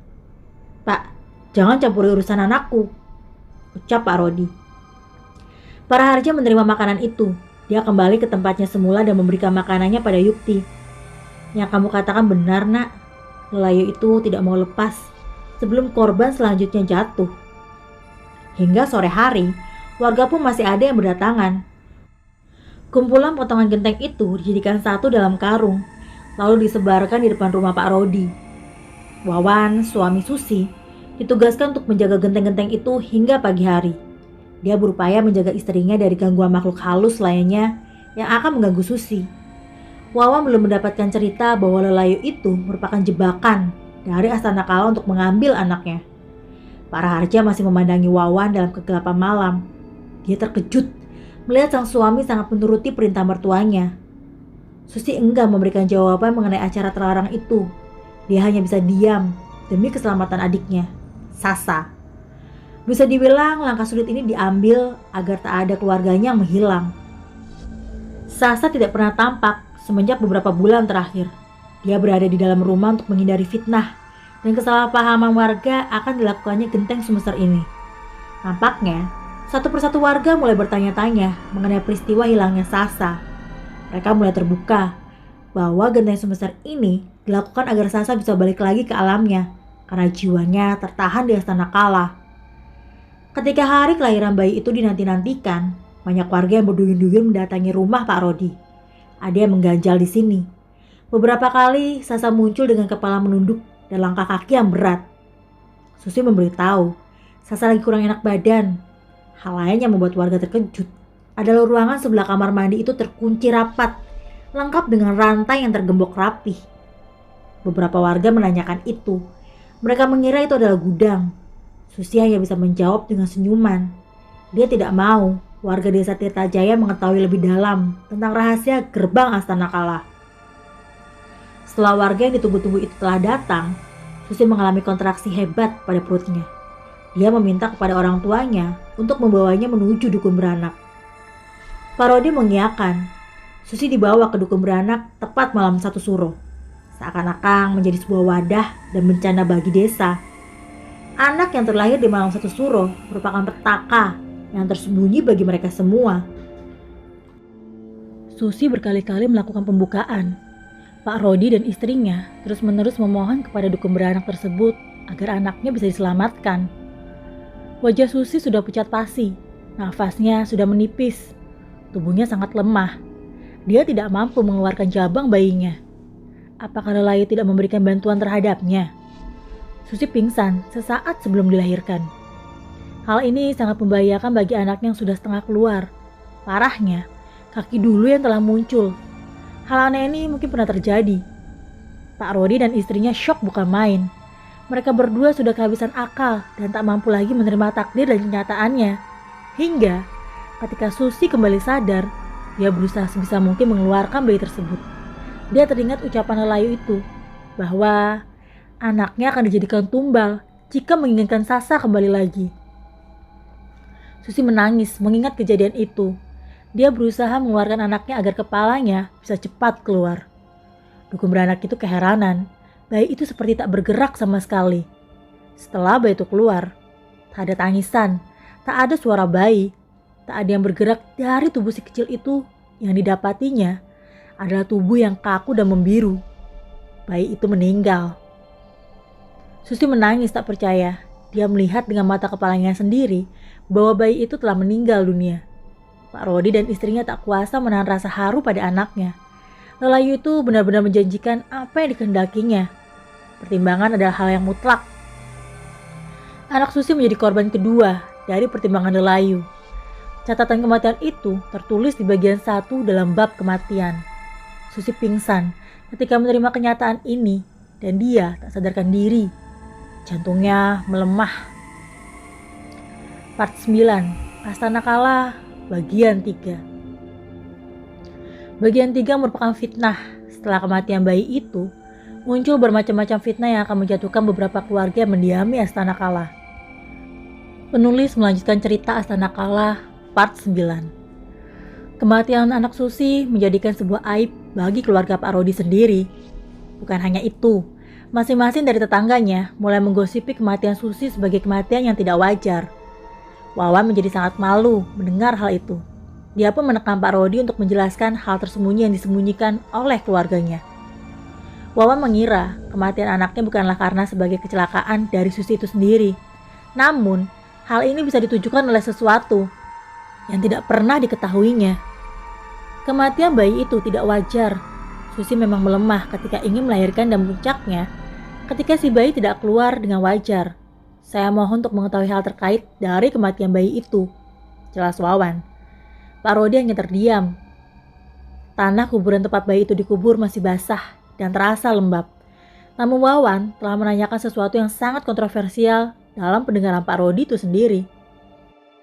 Pernahkah kamu mendengar tentang Astana Kala? Tanya Pak Rodi. Astana Kala? Ya, Astana Kala. Pernahkah kamu mendengarnya? Belum, Pak. Semacam tempatkah? Iya, Astana Kala adalah tempat di mana bersemayamnya para jin kafir yang menguasai tempat tersebut. Lalu apa hubungannya dengan bayi itu? Anakmu telah menjadi pertimbangan dari Astana Kala. Ada harga yang harus dibayar ketika seseorang telah memasukinya. Harga yang harus dibayar? Seseorang memasukinya? Apa maksudnya?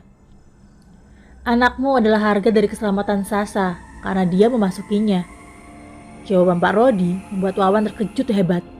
Dia mundur ke belakang beberapa langkah. Tidak mungkin. Tidak mungkin. Mana bisa bayiku yang menjadi korban dari Astana Kala? Kenapa bayiku yang dijadikan pertimbangan itu? Jawabannya ada di Susi, jelas Pak Rodi. Wawan langsung menarik kerah baju Pak Rodi dengan kencang. Apa maksudnya? Apa yang Susi lakukan hingga dia menukar bayiku dengan Sasa? Susi melakukan perjanjian dengan Lelayu. Sesaat sebelum menyelamatkan Sasa, Susi telah dulu menukar bayinya itu kepada Lelayu. Atas jawaban yang tidak mengenakan itu, Wawan marah besar. Dia pun mendorong tubuh mertuanya hingga tersungkur jatuh mencium tanah kuburan bayinya yang baru saja dikuburkan. Kenapa harus bayiku? Kenapa? Kenapa tidak diberitahu dulu sebelumnya? Teriak Wawan dengan muka geram. Pak Rodi hanya terdiam. Dia pun menatap wajah Wawan dengan wajah yang memelas. Maafkan kami, Nak. Tapi kami tidak punya pilihan lain. Kami tidak ingin keluarga kami menjadi korban itu sendiri. Semua berjalan dengan cepat. Wawan menangis sambil memaki-maki Astana Kala. Astana Kala, kurang ajar, tempat neraka. Membuat hidupku hancur berantakan. Sialan. Bayiku. Pak Rodi bangkit sambil memegangi kedua kaki Wawan. Dia berlutut meminta maaf kepada Wawan. Jika kau ingin menceraikan Susi, kami ikhlas dan menerima. Kami hanya tidak ingin Sasa menjadi budak di Astana Kala. Wawan masih belum menggubris permohonan maaf dari Pak Rodi. Dia memang tak kuasa menahan rasa kesal, emosi, dan marahnya pada keadaan yang tidak memihaknya. Bayiku, tangis Wawan. Pak Rodi meninggalkan Wawan sendirian. Dia tahu Wawan butuh waktu untuk menghapus kesedihannya. Para Harja masih belum tenang dengan kejadian yang baru saja menimpa keluarga Pak Rodi. Astana Kala harus ditutup paksa, jelasnya kepada Yukti. Ditutup paksa gimana, Pak? Kita harus menghentikan pergerakan mereka, karena korban akan sangat banyak berjatuhan. Hengkara dan Taraka mendekati Pak Raharja dan Yukti. Bagaimana cara menutupnya, Pak? Pagar gaib di dekat rumah Pak Rodi telah jebol. Aku akan memasangnya lagi. Namun masalahnya, setiap memasang pagar itu, Lelayu akan menghalanginya. Apa karena ini kemauan dari Kala Gending untuk membalaskan dendam Bapak ketika membuka lahan ini? Kala Gending memang berperan dalam hal ini. Dia telah mengutus Lelayu untuk menghabisi keluarga di tanah Astana Kala. Itu artinya Kala Gending akan terus mencari korban-korban selanjutnya, tanya Hengkara. Jika ada seseorang yang kedapatan memasuki Astana Kala, pilihannya ada dua, mati atau mengorbankan penebusannya. Kejadian Sasa merupakan pilihan terberat Pak Rodi. Yukti, apakah Lelayu itu masih berada di rumah Pak Rodi? Buku itu masih dipegang oleh Mbak Susi. Itu artinya Lelayu masih bersemayam di rumah Pak Rodi. Buku itu harus dihancurkan, jelas Hengkara. Tidak akan bisa, jawab Araharja. Hengkara, Taraka, dan Yukti terkejut mendengar hal itu. Tidak bisa, tanya Yukti. Kenapa, Pak? Buku itu merupakan sesuatu yang melekat dengan Astana Kala. Jika ingin dihancurkan, aku harus mengalahkan Kala Gending lagi. Pilihan terberat mereka adalah bukan ketidakmampuan Pak Araharja mampu mengalahkan Kala Gending, namun sesuatu yang menghalanginya amatlah banyak. Lalu, apa ada cara lain? Tanya Taraka. Menuju ke Astana Kala itu adalah pilihan terakhir bagi keselamatan desa ini.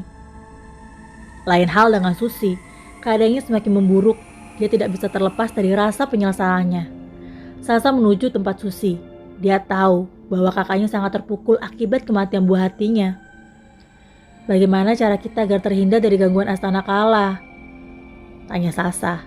Susi terdiam. Dia menyadari bahwa adiknya sangat berambisi untuk menghentikan seluruh gangguan dari Astana Kala. Apa yang kau ketahui tentang Astana Kala? Tanya Susi. Sasa mendekati Susi sambil memegangi kedua tangan kakaknya. Banyak manusia yang diperbudak oleh jin di sana. Jiwa yang bergantung pada jin. Maka dia akan ditawan di sana. Jiwa yang bergantung pada jin. Iya, aku melihat banyak manusia, namun berkepala kerbau, berbadan ular, dan bermulut buaya. Semuanya ditawan di sana. Susi mengingat sesuatu ketika dia bersama Yukti.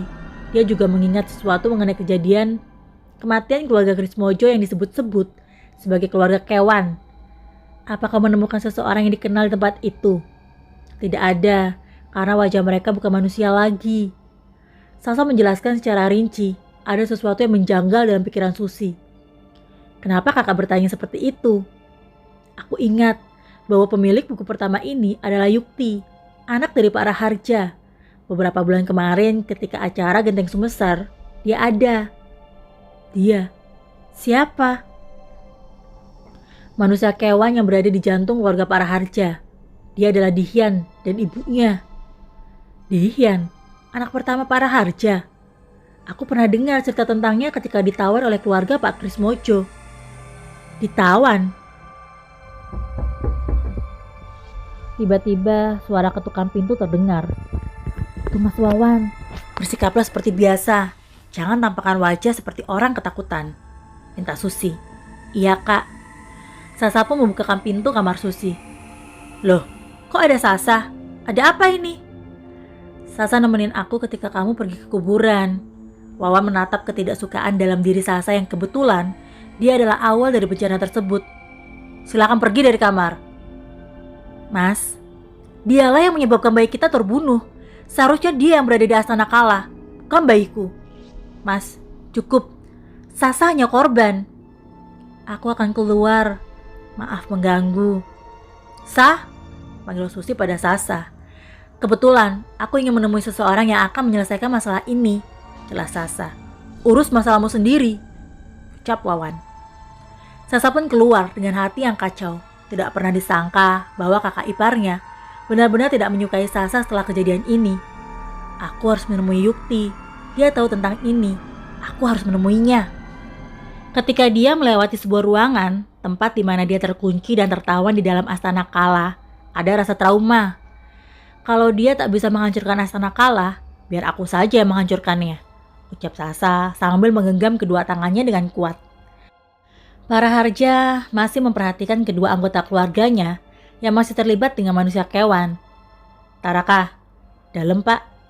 Kelak jika aku berangkat menuju ke Astana Kala, kamu jaga Dihyan dan ibumu. Jangan sampai Lelayu itu mengambil mereka. Apa tidak baiknya Yukti saja yang menjaga, Pak? Aku dan Bapak akan menuju ke Astana Kala bersama. Kamu mau ikut ke sana? Kamu tahu kan? Di sana Seluruh manusia kewan ditawan dan sebagai markas besarnya para jin. Kamu yakin? Insya Allah. Akhir dari Astana Kala. Pembebasan lahan dari cengkraman para jin kafir. Ternyata cerita ini adalah based on true story ya. Sarantaraka membuat para harja bimbang setengah mati. Dia tahu, jikalau Yukti yang akan ikut ke sana, sudah pasti lelayu itu akan membuat pertimbangan lagi kepadanya. Malam ini kita berangkat menuju Astana Kala. Semua gerbang akan terbuka ketika purnama mulai mengangkasa. Taraka pun mengangguk paham. Dia tahu, ini bukan pilihan yang mudah baginya. Untuk sesaat saja, dia merenungi nasib dari ibu dan kakaknya, Dihian. Kutukan manusia kewan akan aku lepaskan bagaimanapun juga, ucap Taraka. Susi masih mengimbangi emosi Wawan yang meluap-luap tatkala mengetahui kebenaran tentang kematian buah hatinya. Kita harus pindah dari sini. Tapi bagaimana dengan yang lainnya? Kamu tahu, kita berada di gerbang Astana Kala. Secara nyata tidak nampak, namun secara gaib, tempat kita adalah tempat transit para jin kafir. Kamu tahu itu kan? Tempat ini benar-benar berbahaya. Wawan langsung memasukkan barang-barangnya ke koper. Dia akan bertolak ke Jakarta untuk menyelamatkan Susi istrinya. Aku tidak akan ikut sebelum Astana Kala dihancurkan, atau jika tidak adanya kesepakatan di antara dua belah pihak. Kesepakatan apa? Tidak ada namanya kesepakatan dalam perhitungan jin, melainkan kamu harus mengorbankan sesuatu untuknya. Apa contohnya? Contoh apa? Contoh berhasilnya kesepakatan antara pihak jin dan manusia. Apa? Tanya Wawan. Wawan yang sangat idealis, kritis dan logis harus melawan argumen Susi yang jauh dari pandangannya. Tidak ada kan? Tanya Wawan. Wawan terus memasukkan semua barang-barangnya ke dalam koper. Bagaimana dengan Sasa? Wawan terdiam. Dia masih membenci dengan penyebutan nama itu. Kamu meninggalkan Sasa? Susi mendekati Wawan dan memeluknya dari belakang. Mas, tolong dengarkan suara hatiku. Pasti ada jalan yang lebih baik untuk menyelesaikan ini semua. Pinta Susi. Hati Wawan terenyuh. Dia meneteskan air matanya dan memeluk Susi. Aku sebenarnya membenci adikmu. Namun, karenamu, aku tak ingin kejadian yang sama terulang lagi. Biarkan Sasa menyelesaikan semuanya sendiri. Aku yakin Sasa bisa menyelesaikan masalah ini, jelas Susi. Susi yakin Astana Kala akan runtuh. Jika tidak runtuh, semoga saja ada kabar baik dari sana. Malam harinya, para harja mengumumkan hal ini kepada Hengkara dan Yukti. Jaga ibu dan Dihian, kita berdua akan berangkat menuju Astana Kala. Jika memang berhasil, kita akan mendamaikan bumi Tirtajaya ini. Baik pak, ucap Hengkara dan Yukti. Para harja bersiap-siap untuk menuju Astana Kala. Yang diketahui dari tempat itu adalah bangunan besar mirip istana. Namun di sana terdapat ratusan, bahkan ribuan manusia kewan yang dijadikan budak. Selain itu, dia akan menemui beberapa sosok yang pernah ditemuinya. Sosok itu adalah Layu yang mengatur pertimbangan dari istana jin itu sendiri, dan Kala Gending yang mengatur tatanan istana jin kafir. Izinkan aku ikut pak, ucap Sasa ketika mendapati para harja dan Taraka ingin berangkat. Sasa, kau? Aku tahu Astana Kala. Apa yang kau ketahui tentangnya? Tempat itu adalah tempat para jin kafir bersemayam. Para manusia kewan yang melanggar perjanjian dan ikatan terhadapnya akan disiksa, bahkan dijadikan budak. Aku melihat banyak hal di sana. Aku hampir dijadikan budak. Jadi kau pernah ke sana? Tidak asing lagi. Ruangan itu kau buka dengan sengaja kan? Maaf pak, aku hanya penasaran. Kita tidak melewati tempat itu. Kita akan menuju pohon besar dekat sungai. Karena itu adalah gerbang yang sangat aman. Gerbang Astana Kala memang sangatlah banyak. Namun setiap gerbang akan ada penjaga. Dan gerbang yang dimasuki oleh Sasa adalah gerbang yang di dalamnya menampung banyak manusia kewan untuk dijadikan para budak. Para harja pun menuju ke pohon besar yang dimaksud. Mereka berangkat tepat purnama mengangkasa dan menerangi desa Tirtajaya. Jasad kita tidak berangkat menuju tempat itu, hanya sukma kita yang akan diterima di sana. Jelas para harja. Para harja menyarankan juga untuk tidak berkata sepatah kata pun ketika sudah memasuki Astana Kala. Penjaga di sana bisa dibilang sangat kejam dan keras. Pejamkan mata kalian, kita akan berangkat. Sesaat angin membesar, dedaunan berjatuhan di dekat mereka. Cahaya purnama menjadi redup. Suara teriakan dan minta tolong terdengar jelas. Mereka sudah memasuki Astana Kala. Kita sudah sampai. Taraka dan Sasa terkejut ketika mendapati Astana Kala yang benar-benar mengerikan. Dari kejauhan, dia bisa melihat para manusia kewan sedang mengangkut bebatuan besar dan dipaksa untuk melakukannya setiap waktu. Para harja menuju gerbang Astana Kala. Dia mengucapkan sesuatu yang tidak dikenali bahasanya oleh Taraka dan juga Sasa. Penjaga gerbang itu membuka gerbang. Selamat datang di Astana Kala, Kisanak.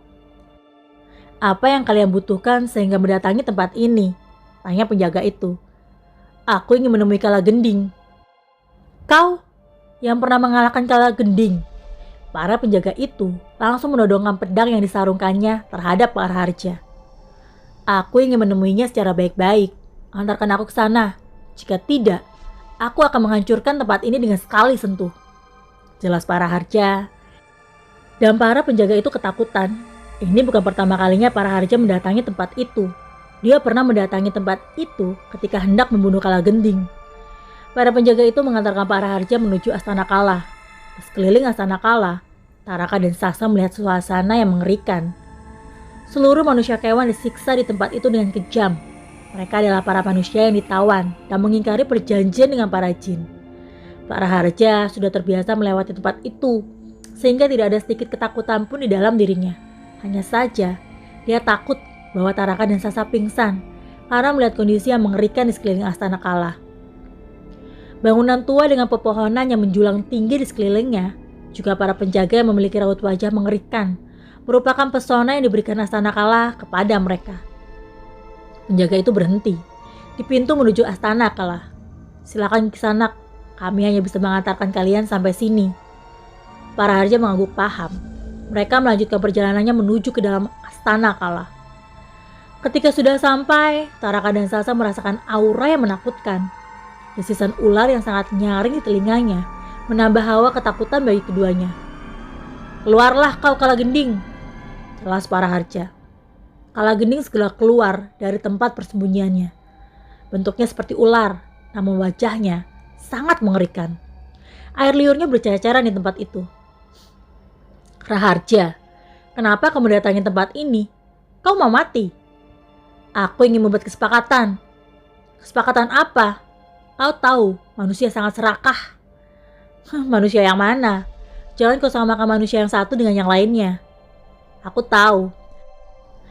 Kau kemari untuk menyelamatkan anakmu yang ingin pernah kubunuh di perairan itu kan? Jika kau mendapati membunuh Dihyan, akan kuhancurkan Astana Kala. Kala Gending tidak takut sama sekali. Dia bahkan menatap wajah Taraka dan Sasa dengan tatapan seperti hendak menyantap makanan. Aku telah menukar wanita itu dengan bayi yang dikandung oleh kakaknya. Dia telah melanggar kesepakatan kita sebelumnya. Jadi, siapakah yang salah? Para harja mengeluarkan sesuatu dari sakunya, berupa kayu kecil. Masih ingat kau dengan kelabang geni ini? Aku tidak segan membunuhmu sekarang. Membunuhku pun akan mustahil, Raharja. Lelayu itu telah menimbang pertimbangan kesalahan anak dan istrimu. Para harja melemparkan kayu kecil itu dan seketika berubah menjadi kelabang raksasa yang mengerikan. Kelabang geni, jika kamu lapar, kamu bisa melahap habis Kala Gending. Kurang ajar, jangan main-main di Astana Kala. Semua yang ada di sini akan mati. Aku hanya ingin kedamaian di antara bangsa manusia dan jin. Kisruh kemarin adalah kesalahan yang tidak terduga. Lelayu sampai turun tangan. Karena itu, aku mohon padamu untuk menutup semua gerbang Astana Kala dari desa Tirtajaya. Raharja, aku ingatkan, jika manusia tidak melanggar perintah dan norma-normanya, kami tidak akan mengganggu. Sama halnya kalian merusak alam. Yang kalian rasakan hanyalah kepuasan diri. Namun, itu semua berdampak pada Astana Kala. Taraka dan Sasa menyimak percakapan mereka berdua.